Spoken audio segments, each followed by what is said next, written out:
Hi everyone, welcome back to train your brain. आज मैं आपके साथ बात करने वाली हूँ क्लास 12th का एक बहुत ही इंपॉर्टेंट, बहुत ही इजी और बहुत ही इंटरेस्टिंग चैप्टर है, that is government budget and the economy. ये ऑलमोस्ट देखिए 6 मार्क्स का पड़ जाता है बोर्ड्स में और इसको ही हम डिटेल में बात करेंगे। पहले देखते हैं क्या क्या इसके टॉपिक्स हैं, सब टॉपिक्स हैं जिनको हमें पढ़ना है। एक आ जाता है गवर्नमेंट बजट का मीनिंग, ऑब्जेक्टिव्स एंड इसके कंपोनेंट्स। इनफैक्ट ये भी बोर्ड में बहुत ज़्यादा पूछा जाता है, ऑब्जेक्टिव्स को डिटेल में पूछते हैं बोर्ड्स में। फिर हम बात करेंगे क्लासिफिकेशन ऑफ रिसीट्स, ओके, जो हमारे पास मनी आ रहा है, हमारे पास मतलब गवर्नमेंट की बात करें, we talking about the government budget. तो गवर्नमेंट की जो रिसीट हुआ, गवर्नमेंट का जो एक्सपेंडिचर हुआ, उसे बात करेंगे गवर्नमेंट की रेवेन्यू रिसीट और गवर्नमेंट के कैपिटल रिसीट्स। इसी तरह से गवर्नमेंट के एक्सपेंडिचर भी हैं। अगर गवर्नमेंट को पैसा मिलेगा तो गवर्नमेंट के खर्चे भी होंगे, तो गवर्नमेंट के रेवेन्यू एक्सपेंडिचर क्या होते हैं, कैसे कैसे ये एक्सपेंडिचर्स होते हैं, और इसी तरह से गवर्नमेंट के कैपिटल एक्सपेंडिचर क्या होते हैं, ठीक है, उनका मीनिंग क्या है, उनका पूरा एक्सप्लेनेशन क्या है, सब पे बात करेंगे। और साथ साथ हम एक और चीज़ पे देखेंगे, that is balanced surplus and deficit budget और मेजर्स ऑफ गवर्नमेंट डेफिसिट। तो बहुत ही इंटरेस्टिंग चैप्टर है, पूरा वीडियो देखिएगा, आपको पूरा चैप्टर पूरी तरह से क्लियर हो जाएगा। Still you have any doubt, आप इसे कमेंट बॉक्स में मेंशन कर सकते हैं, I will try to help you. देखो, अब सबसे पहले हम बात करेंगे मीनिंग का। एक एक चीज़ को मैं आपको डिटेल में समझाऊंगी, आप यहीं पे इसी वीडियो में इन चीज़ों को लर्न भी कर पाओगे। अगर हम किसी बजट की बात करते हैं, ठीक है, ध्यान से सुनिए, अगर हम किसी बजट की बात करते हैं तो बजट है क्या? It is an annual statement. Annual मतलब सालाना, एक साल का, okay. So it is an annual statement showing item wise estimate of the receipt and expenditure during a physical year. तो 3-4 बातें इसमें खास हो गई। सबसे पहले हुआ ये एनुअल है, मतलब हर साल बनाया जाएगा, एक एक साल का बनता है। और दूसरी खास बात है ये एस्टीमेट है, ठीक है। एस्टीमेट का मतलब क्या हुआ, यहाँ पे देखिए मैंने नीचे लिखा भी है, this is not the actual but estimated, क्योंकि हम आगे के साल की बात कर रहे हैं तो आप एस्टिमेट करोगे, ठीक है, कि क्या हमारा एक्सपेंडिचर होगा, कहाँ से रेवेन्यू आएंगी। So all this is a estimate and not the actual. तो यहाँ पे ये चीज़ जरूर ध्यान रखने की है कि it is the item wise estimate of the receipt and expenditure. और किसका है रिसीट और एक्सपेंडिचर? गवर्नमेंट का। और कब हो रहा है? During a physical year. तो फिजिकल ईयर कौन सा होता है? 1 अप्रैल टू 31 मार्च। और जब हम बात करते हैं कैलेंडर ईयर की, दैट इज नॉर्मल, जो 1 जनवरी टू 31 दिसंबर की बात करते हैं। तो इसमें 3-4 बातें खास हो गई। एक तो ये एनुअल स्टेटमेंट है, दूसरा ये एक एस्टिमेट है, और तीसरा ये फिजिकल ईयर के लिए है। अब हम इसमें बात करते हैं इसके ऑब्जेक्टिव्स की। इनफैक्ट ऑब्जेक्टिव्स बोर्ड्स में बहुत ज़्यादा पूछे गए हैं। पहले तो मैं आपको इन्हें शॉर्ट में समझाऊंगी, फिर हम इसे डिटेल में समझेंगे, बिकॉज ये भी इंडिविजुअल बेसिस से आपको समझाने के लिए आ जाते हैं। इसका एक पॉइंट होता है रीएलोकेशन ऑफ रिसोर्सेज। अगर गवर्नमेंट अपना बजट बना रही है तो उसका ऑब्जेक्टिव क्या है, ठीक है। एक आता है रीएलोकेशन ऑफ रिसोर्सेज, दूसरा आता है reducing the inequality of income and wealth, तीसरा आता है इकोनॉमिक स्टेबिलिटी, फिर आता है कि हम इकोनॉमिक ग्रोथ की बात करते हैं, and then we also talk about reducing the regional disparity. तो अब इन सबको हम डिटेल में एक एक करके पूरी तरह से समझेंगे। अब देखो, सबसे पहले मैं आपसे ये वाला पॉइंट डिस्कस करती हूँ, reallocation of resources. Okay, reallocation का मतलब क्या हुआ? एक तरह से रीडिस्ट्रीब्यूट करना, पहले चीज़ों को लेना और वापस उसे दोबारा से कहीं ना कहीं देना, ठीक है। तो रीडिस्ट्रीब्यूट करना सो दैट सोशल वेलफेयर हो और गवर्नमेंट भी अर्न करे। अगर गवर्नमेंट कुछ ऐसा कर रही है, अपनी रिसोर्सेज को कहीं से ले रही है या लोगों के रिसोर्सेज को लेकर उसे कहीं और दे रही है, ठीक है, तो ये आपका एक ऑब्जेक्टिव हो जाता है बजट का। तो गवर्नमेंट कैसे रिसोर्सेज लेती है? टैक्सेस के फॉर्म में। ये आपको पता है, टैक्सेस लगते हैं और गवर्नमेंट टैक्सेस के फॉर्म में रिसोर्सेज को, मनी को लोगों से लेती है और क्या करती है, उसी पैसे को और लोगों को दे देती है जिनको ज़रूरत है उस पैसे की, सब्सिडी के फॉर्म में उन लोगों को पैसा दे रही है। तो रीएलोकेशन हो रहा है रिसोर्सेज का। इसका एक एग्जाम्पल भी देखते हैं।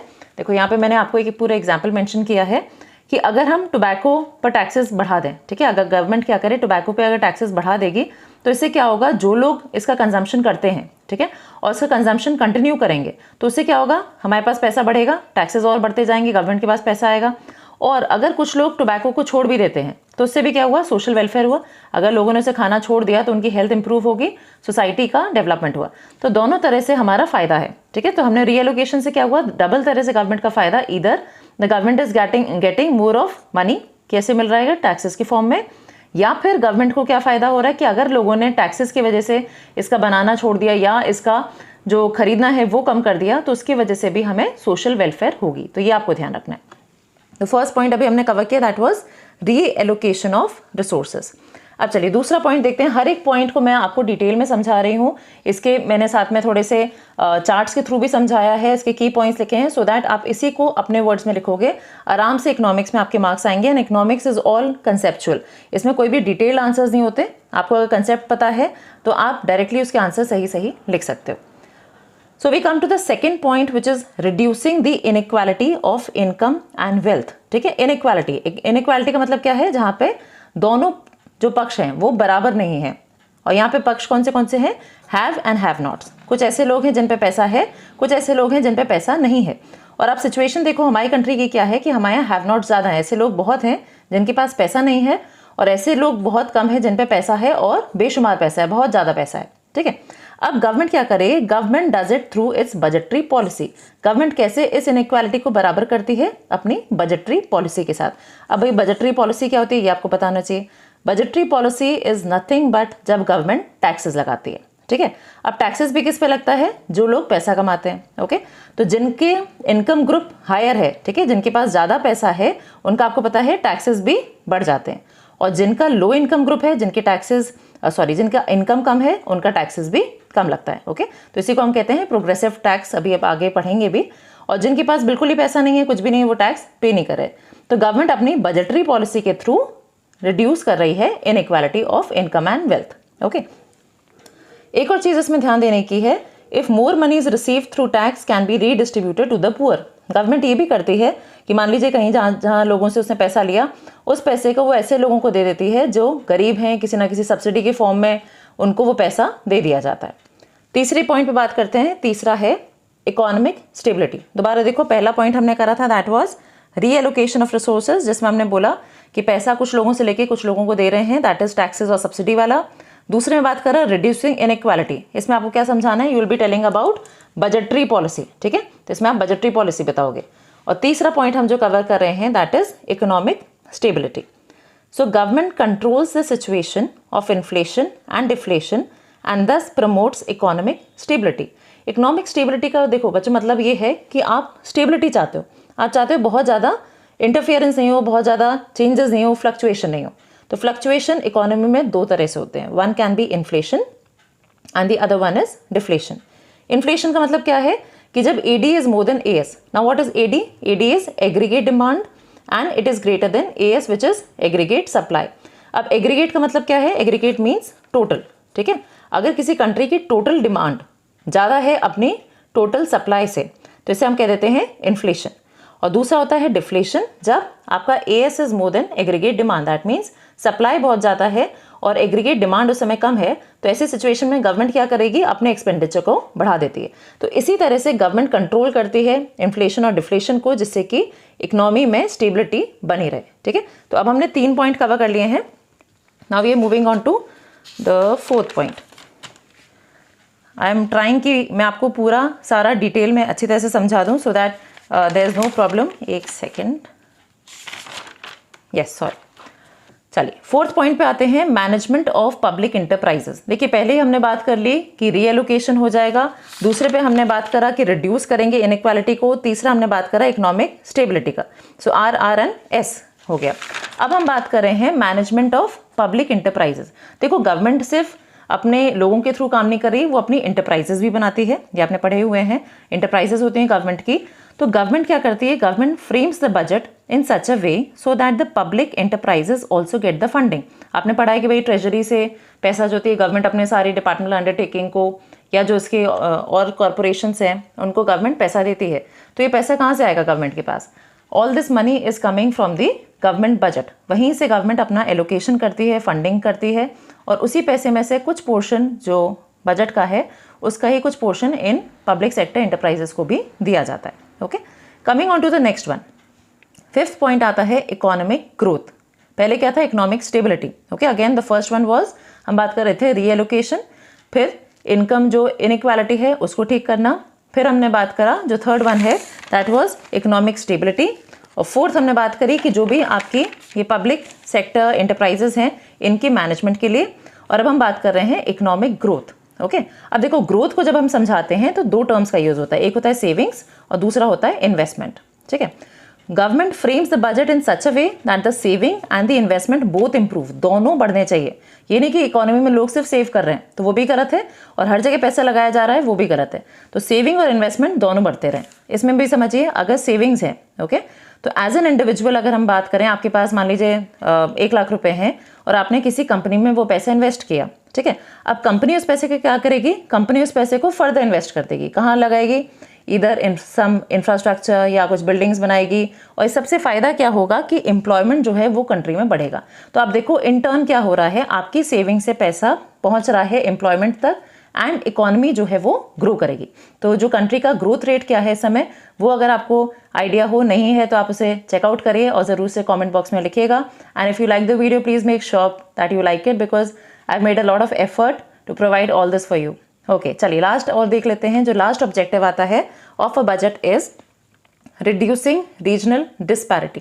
ओके, डिस्पैरिटी का मतलब है जहाँ पे पैरिटी नहीं हो, अगेन जहाँ पे बराबरी प्रॉपर्ली से नहीं करी है उसको हमें रिड्यूस करना है, ठीक है। तो रिड्यूसिंग रीजनल डिस्पैरिटी, तो बजट ऐसा हो कि हर रीजन डेवलप हो। आपको पता है हमारी कंट्री में अलग अलग स्टेट्स हैं, कुछ स्टेट्स बहुत ज़्यादा डेवलप्ड हैं, कुछ नहीं है। तो गवर्नमेंट क्या करती है, अपने बजट के तौर पे ही वो क्या कर रही है, जहाँ पे डेवलपमेंट कम है ओके, वहाँ पे वो क्या करेंगे, सब्सिडी दे देते हैं, जिससे कि लोग वहाँ पे आके उस काम में अपना वहाँ पे बिजनेस कुछ शुरू करें। तो उन्हें हर चीज़ हम कम रेट पे दे रहे हैं। क्या क्या कम रेट पे होगा, पावर कम रेट पे मिल जाएगी, कुछ जो लेबर है वो उसको पैसे गवर्नमेंट दिलवा देगी, जो लैंड है वो आपको कम रेट पे मिल जाएगा, जो पानी है वो मिल जाएगा। तो इस तरह की जो भी आपको चीज़ें चाहिए वो सब आपको कम रेट पे अवेल हो जाएंगी। और इससे होगा क्या, so that people do their business in those areas. ये भी हमें आपको मैंने बताया।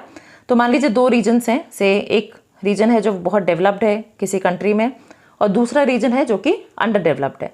तो जो अंडर डेवलप्ड रीजन है वहीं पे गवर्नमेंट सब्सिडी देती है, जिससे कि वो जगह अट्रैक्टिव हो जाए लोगों के लिए और लोग ज़्यादा से ज़्यादा यहाँ पे आके काम करें। और इससे भी क्या हो रहा है, आपकी रिड्यूसिंग रीजनल डिस्पैरिटी।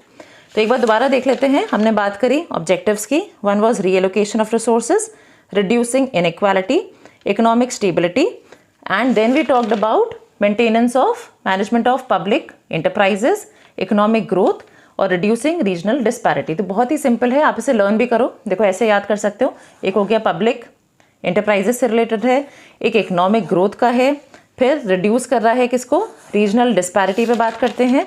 और हमारे पास 2 ऑलरेडी यहाँ पे हैं, reallocation of resources and reducing inequality, and one is economic stability.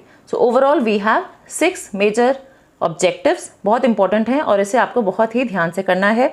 If you still not clear कोई भी पॉइंट, आप इसे ज़रूर कमेंट बॉक्स में मेंशन करो। चलो आगे बढ़ते हैं। Now we are coming on to next very important part which is the component और स्ट्रक्चर्स ऑफ अ बजट। ठीक है, अब बजट है, एक स्टेटमेंट है, तो नेचुरली उसका कुछ डेबिट क्रेडिट होगा, कुछ रिसीट पेमेंट होगा, उसी को हम यहाँ पे बात करते हैं। तो देखिए, एक होता है रेवेन्यू बजट, दूसरा होता है कैपिटल बजट। ठीक है, रेवेन्यू बजट बेसिकली आपकी रेगुलर जो अकरेंसेज हैं, ट्रांजैक्शंस हैं, उसको शो करता है, जबकि कैपिटल बजट जो होता है वो असेट और लायबिलिटी को अफेक्ट करता है। अब इसका भी क्या मतलब है, इसे हम पूरा डिटेल में समझेंगे। बहुत इंटरेस्टिंग है, प्लीज़ डोंट थिंक कि ये बोरिंग चैप्टर है या खराब है, बहुत अच्छा है। अभी तक हमने सब समझ लिया, we got to know what is a budget and we also got the objectives. तो आपको मेरे साथ में ऑब्जेक्टिव्स बताने हैं। सबसे पहला था रीएलोकेशन, फिर हमने बात करी थी रीएलोकेशन के बाद we talked about, you can again check along with me, we talked about reducing inequality, then we talked about economic stability, फिर हमने बात करी थी मैनेजमेंट ऑफ पब्लिक एंटरप्राइजेस, उसके बाद हमने कहा कि जो इकोनॉमिक ग्रोथ है उसको बढ़ाना है and reducing regional disparity. So I hope you are clear by with the objectives now. और अब हम डिटेल में देख रहे हैं रेवेन्यू रिसीट।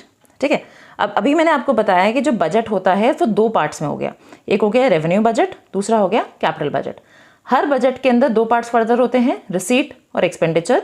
इसी तरह से कैपिटल बजट का भी 2 पार्ट हुआ, रिसीट और एक्सपेंडिचर। अब पूरा डिटेल में देखेंगे। ठीक है, देखो रेवेन्यू रिसीट क्या होता है, ये ना तो आपकी लायबिलिटी को क्रिएट करता है और ना ही रिड्यूस करता है असेट को। और किसकी ये सब किसकी बात हो रही है, गवर्नमेंट की। ठीक है, तो ना तो इससे गवर्नमेंट की लायबिलिटी में कोई चेंज होगा, ना बढ़ेगी ना कम होगी, और ना ही इससे गवर्नमेंट के असेट पे कोई फर्क पड़ेगा। तो ये किस तरह की रिसीट है, पहले आपको समझना है नेचर ऑफ रिसीट। ओके, तो रिसीट का यहाँ पे मतलब क्या है, रिसीट क्या होगी, या तो इट विल इंक्रीज लाइबिलिटी, कैसे लाइबिलिटी इंक्रीज हो जाएगी, अगर आपने लोन लिया है तो लाइबिलिटी बढ़ जाएगी, या फिर आपने कोई एसेट बेचा, ठीक है, तो उससे भी क्या हुआ, गवर्नमेंट का जो अगर एसेट बिकेगा तो आपका एसेट कम हो जाएगा। तो ये दो फीचर्स हो जाते हैं हमारे रिसीट के, ठीक है। और जब हम बात कर रहे हैं रेवेन्यू रिसीट की, तो इसमें ना तो कोई आपका लाइबिलिटी बढ़ता है और ना ही इससे आपका कोई असेट में चेंज हुआ। तो जिस तरह की रिसीट्स में कोई भी असेट पर चेंज नहीं आता, कोई भी आपकी लाइबिलिटी पर चेंज नहीं आता, उनको हम रेवेन्यू रिसीट बोलते हैं, ठीक है। अब दूसरी खास बात आ जाती है, they are regular and recurring, मतलब ये हर बार जल्दी जल्दी बार बार इनके ट्रांजैक्शंस होते रहते हैं। इसका एग्जाम्पल क्या होगा, tax we all know tax क्या है। अगर हम टैक्स को चेक करते हैं, पहले नेचर ऑफ रिसीट से देखते हैं, टैक्स क्या है, टैक्स गवर्नमेंट को मिलता है। अगर गवर्नमेंट को टैक्स मिलता है तो क्या इससे गवर्नमेंट की लाइबिलिटी बढ़ती है? बिल्कुल नहीं, गवर्नमेंट की कोई लाइबिलिटी नहीं बढ़ती, और ना ही इससे कोई गवर्नमेंट का असेट कम होता है। तो आप देखो टैक्स बेसिकली क्या है, tax is actually a receipt, ठीक है। तो ये रिसीट का नेचर इसमें मैच हो गया कि ऐसी रिसीट हो गई, ये रेवेन्यू रिसीट है, बिकॉज ना तो हमारी लाइबिलिटी बढ़ी और ना ही इससे गवर्नमेंट का कोई भी असेट कम होता है। तो ये आपको ध्यान रखना है, टैक्स जो है वो हमारी रेवेन्यू रिसीट है। अब रेवेन्यू रिसीट में भी आप देखो तो दो तरह की रिसीट्स होती हैं। अभी तक आपने इस पूरे वीडियो को देखा, आई एम सो हैप्पी कि आपने पूरा वीडियो ध्यान से सुना है, थोड़ा सा और सुनना है and you will be through with this chapter, okay. अब देखो रेवेन्यू रिसीट दो तरह की हो गई, वन इज टैक्स रेवेन्यू, दूसरा है नॉन टैक्स, ठीक है। टैक्स कौन सी हो गई, टैक्स तो समझते हैं, it is the sum total, ये सारे जो मैंने प्लस के साइन बताए हैं इसका मतलब हो गया sum total. It is the sum total of receipts from taxes and other duties imposed by the government. अब गवर्नमेंट क्या करती है, गवर्नमेंट को पता है भाई लोगों पे पैसा है, तो पैसे पे आपको टैक्स देना पड़ेगा। आप खूब इनकम कमा रहे हो तो इनकम पे क्या पे करोगे, इनकम टैक्स, ठीक है। इसी तरह से गवर्नमेंट कुछ ना कुछ ड्यूटीज भी लगाती है और वो भी लोगों को पे करना होता है। अब टैक्स क्या है, ऐसा नहीं है कि टैक्स आप चाहो तो दो, नहीं दो, ऐसा कुछ ऑप्शन नहीं है, ठीक है। इसमें कंपलसरी पेमेंट है भाई, tax is a compulsory payment by the companies and people. तो जो भी लोग पैसा कमा रहे हैं, इनकम अर्न कर रहे हैं, दे हैव टू पे द टैक्स। बट टैक्स आपको पता होगा स्लैब्स के अकॉर्डिंगली होता है, आपकी जितनी इनकम है उसके हिसाब से ही आप पे करते हो। अच्छा, और किसको पे कर रहे हो, to government without reference to any direct benefit in return. आपको डायरेक्टली नहीं पता कि भाई मैंने आज इतना पैसा दिया, इस साल इतना मेरा टैक्स कटा, तो वो पैसा गवर्नमेंट ने कहाँ लगाया, तो आपको नहीं पता कि गवर्नमेंट ने उस पैसे का रिटर्न किस फॉर्म में किया है, ओके। अब इससे पहले कि हम नॉन टैक्स रेवेन्यू पर चलें, will first be talking about types of tax. Again this is a very important part for the government, for the board perspective, ठीक है। अब इसमें भी दो चीज़ें आती हैं, one is the direct tax, दूसरा होता है इनडायरेक्ट टैक्स। डायरेक्ट टैक्स कौन सा होता है, which is imposed on income and property of individual and company. Imposed है, ठीक है, मतलब आपने जितनी इनकम कमाई उस पर आपका टैक्स लगेगा, या कंपनी है तो कंपनी का कॉर्पोरेट टैक्स होगा, तो आपको कॉर्पोरेट टैक्स देना पड़ेगा। तो इट इज़ इम्पोज्ड, ठीक है। ये आपके जो भी इनकम है, जो भी कंपनी की प्रॉफिट है, उस पर डायरेक्टली आपको लगाते हैं, एंड ये डायरेक्टली पे भी होता है। जबकि इनडायरेक्ट टैक्स क्या है, ये अफेक्ट करता है। आपको वर्ड्स ध्यान रखना है, this is affect, this is imposed, okay. So affect कर रहा है the income and property of individual and company through their consumption expenditure. अब कंजम्पशन एक्सपेंडिचर क्या होता है, उससे पहले वापस से पहले डेफिनेशन देते हैं। इट अफेक्ट्स द इनकम, ठीक है। तो ये क्या कर रहा है, ये आपकी डायरेक्टली इनकम को, इनकम पे नहीं लग रहा, ये अफेक्ट कर रहा है आपकी इनकम एंड प्रॉपर्टी, किसकी, इंडिविजुअल की या कंपनी की, because of your consumption expenditure. Consumption क्या होता है, जब हम किसी चीज़ को ज़्यादा से ज़्यादा यूज़ कर रहे हैं। अब मान लो मैं कोई चीज़ ज़्यादा कंज्यूम कर रही हूँ, okay, if I consume something more, तो क्या होगा, आई विल हैव टू पे टैक्स ऑन दैट, ठीक है। और ये आपको पता होना चाहिए, इनडायरेक्ट टैक्स हमेशा आपके गुड्स एंड सर्विसेज पे लगता है। तो अगर आप किसी सर्विस को या किसी गुड को ज़्यादा कंज्यूम करोगे तो आपका टैक्स भी यहाँ पे बढ़ जाएगा, ठीक है। और अगर आप ज़्यादा इसका टैक्स पे कर रहे हो, गुड्स एंड सर्विसेज पे जो भी टैक्स पे कर रहे हो वो बढ़ रहा है, तो इन टर्न क्या हो रहा है, आपकी इनकम जो होगी कम होगी। दोबारा समझो, अगर इनडायरेक्ट टैक्स है वो क्या कर रहा है, अफेक्ट कर रहा है मेरी इनकम को या प्रॉपर्टी को ऑफ द इंडिविजुअल और कंपनी, किस वजह से, because of my consumption expenditure.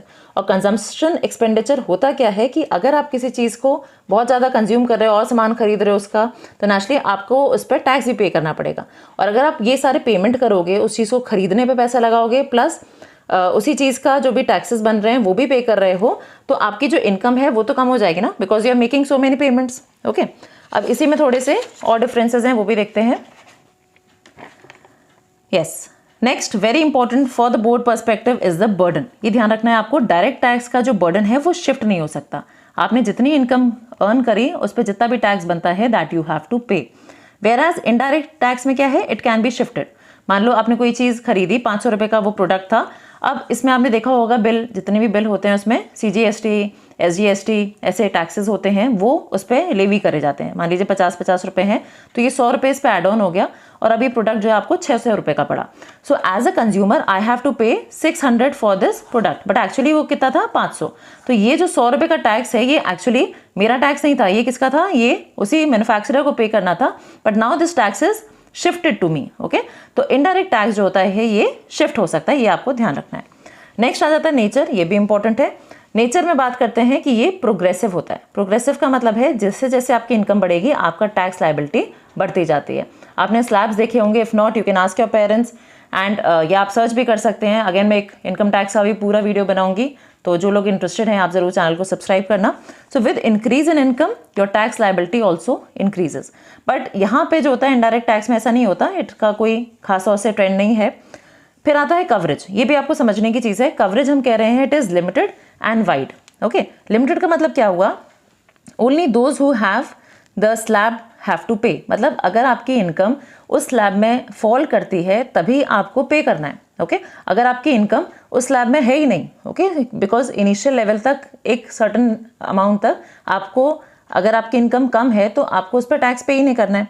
जबकि यहाँ पे ऐसा नहीं है, आप जो भी गुड्स खरीदेंगे सब पे आपको कोई ना कोई टैक्स पे करना होता है। और यहाँ पे आपको पता ही है एग्जाम्पल जो है that is income tax, and here we can take the example of GST।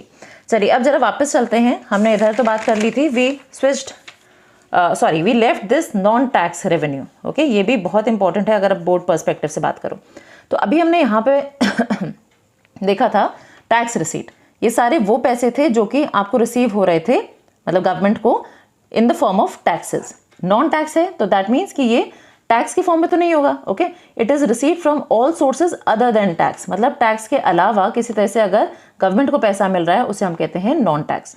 One can B interest, okay, government ने कुछ इंटरेस्ट कमाया, कोई लोन दिया उस पर इंटरेस्ट मिला, या कोई फीस है, जैसे मान लीजिए आपने पैन कार्ड बनवाया, आधार कार्ड बनवाया, उस पर फीस लगती है, वो फीस कहाँ जा रही है, गवर्नमेंट के पास। या कोई फाइन है, पेनल्टी है, चलान कटा, वो पैसा भी आपने देखा है उसमें लिखा होता है गवर्नमेंट को आपने पे किया। एस्टीट और special assessment, again very very important for boards perspective. आप बोर्ड के लिए तैयारी कर रहे हैं, ये आपको और क्लियर होने चाहिए, एस्टीट और स्पेशल असेसमेंट। इनको मैं पहले आपको डिटेल में बता देती हूँ। देखो, एस्टीट का मतलब क्या है, मैंने यहाँ पे लिख भी दिया है, if an individual dies and there is no legal representative government undertakes such property. मतलब कि अगर कोई पर्सन है, उसकी कुछ प्रॉपर्टी है, घर है, ठीक है, कुछ भी उसकी ओनरशिप में है सामान, और उसकी डेथ हो जाती है और उसका कोई लीगल रिप्रेजेंटेटिव नहीं है, उसका कोई बेटा नहीं है, बच्ची नहीं है, कोई भी नहीं है, तो ऐसे में ये जो प्रॉपर्टी है ये गवर्नमेंट के पास चली जाएगी, तो ये भी गवर्नमेंट की इनकम हो गई and it is non tax. ठीक है, इसी तरह से एक और चीज़ आती है स्पेशल असेसमेंट। ये मान के चलो, एक एग्जाम्पल समझो, मान लो कि आपकी एक बिल्डिंग है और जहाँ पे जिस एरिया में आपकी बिल्डिंग है वहीं पे गवर्नमेंट ने भी कुछ डेवलपमेंट्स करे। अब अगर गवर्नमेंट उस एरिया में कुछ डेवलपमेंट करेगी और चीज़ें बनवा देगी, अपनी जो भी पब्लिक यूटिलिटीज़ हैं वो बढ़ा देगी, तो उससे क्या होगा, वो एरिया डेवलप होगा तो एरिया का जो रेट है, ओके, वो बढ़ने लगेगा, तो इससे वैल्यू जो आपकी बिल्डिंग की है वो भी बढ़ जाएगी। तो ऐसे में गवर्नमेंट आपसे रेवेन्यू मांगती है। ठीक है, गवर्नमेंट ऐसा नहीं है कि आपको वहीं पर छोड़ देगी, आपसे उस चीज़ का गवर्नमेंट जो है वो पैसा लेती है। तो वापस एक बार देखते हैं, अभी जो हमने चीज़ें पढ़ी, we talked about the component structure of a budget, revenue and capital.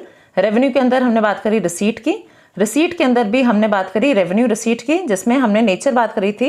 Revenue receipt का नेचर क्या है कि ना तो वो आपकी एसेट्स को बढ़ाएगा और ना ही देयर विल बी, एसेट को बेचने से भी लायबिलिटी भी आपकी कम नहीं होगी। और ऐसे में ही हमने बोला था कि ये चीज़ होती है टैक्स के अंदर। फिर हमने टैक्स रिसीट्स और नॉन टैक्स रिसीट्स की बात करी, और हमने टैक्स में फर्दर बाइफर्केशन करके डायरेक्ट टैक्स और इनडायरेक्ट टैक्स को भी बात करी थी। ये आपको ध्यान रखना था कि ये डायरेक्ट टैक्स हमेशा इम्पोज होता है और इनडायरेक्ट टैक्स जो होता है वो अफेक्ट होता है। ठीक है, और इसी में हमने सारे डिफरेंसेस को भी कवर किया था कि यहाँ पे बेनिफिट शिफ्ट नहीं हो सकता, ये शिफ्ट हो जाता है, ये प्रोग्रेसिव है, ये प्रोपोर्शनल है, ये लिमिटेड कवरेज है, ये wide coverage, and income tax and GST। Estate and special assessment is very very important. Now coming on to the second half of the chapter which is capital receipts. Okay, अब जैसे revenue की थी कि उसमें ना तो liability बढ़ रही थी ना ही असेट कम हो रहे थे, यहाँ पे उल्टा है, यहाँ पे लायबिलिटी भी आपकी बढ़ेगी और असेट भी कम होगा। किसका? ये बात हो रही है गवर्नमेंट की, ठीक है। और दूसरी खास बात क्या है? नॉन रेकरिंग, ये डेली बेसिस से, जनरल बेसिस से नहीं होते हैं, ये नॉन रेकरिंग है। अब गवर्नमेंट को देखो, जब हम रिसीट की बात कर रहे हैं तो दिस मीन्स कि गवर्नमेंट पैसा आ रहा है। अब पैसा गवर्नमेंट के पास कहाँ से आएगा? 3 ऑप्शंस आ गए यहाँ पे हमारे पास, या तो बोरोइंग है, रिकवरी ऑफ लोन है एंड अदर रिसीट्स। ओके, तो ये 3 जगह हैं जहाँ से गवर्नमेंट पैसा कमा रही है। अगर गवर्नमेंट ने कोई लोन दिया, ठीक है, तो उससे पैसा आएगा, या गवर्नमेंट की कोई लोन था, दैट इज एन असेट। अब गवर्नमेंट ने लोन दिया, या तो एक इंडिविजुअल को दिया या किसी कंपनी को दिया, जब वो वापस पे करेगी तो असेट कम होगा, तो अगेन ये गवर्नमेंट के जो असेट हैं वो कम हो रहे हैं। और तीसरी बात करें तो अदर रिसीट, जैसे मान लीजिए डिसइन्वेस्टमेंट, मतलब पैसा जो आपने लगाया था वो हटा लेना। ओके, गवर्नमेंट ने अपने शेयर्स, मान लीजिए कोई पीएसयू के थे, उसे सेल आउट कर दिया, तो आपके जो शेयर से कम हो गए, दैट मीन्स आपके असेट कम हो गए। तो ये भी क्या कर रहा है? आपके जो कैपिटल रिसीट है उसको अफेक्ट कर रहा है, बिकॉज असेट हमारा कम हो रहा है। या कोई स्मॉल सेविंग्स हैं, फार्मर्स वगैरह ने इनने कुछ पैसा जमा किया, गवर्नमेंट को वो पैसा वापस देना है, so again liability of the government has increased. तो नेक्स्ट वीडियो में मैं आपके लिए लेके आऊँगी, पूरे ही एक्सपेंडिचर्स को हम कवर करेंगे। ये अगर वीडियो आपको अच्छा लगा, please make sure that you like the video and make sure कि आप पूरे वीडियो को ध्यान से समझें। कोई पार्ट आपको नहीं समझ में आया है तो आप मुझसे दोबारा पूछ सकते हैं। Thank you so much for watching the channel. Take care.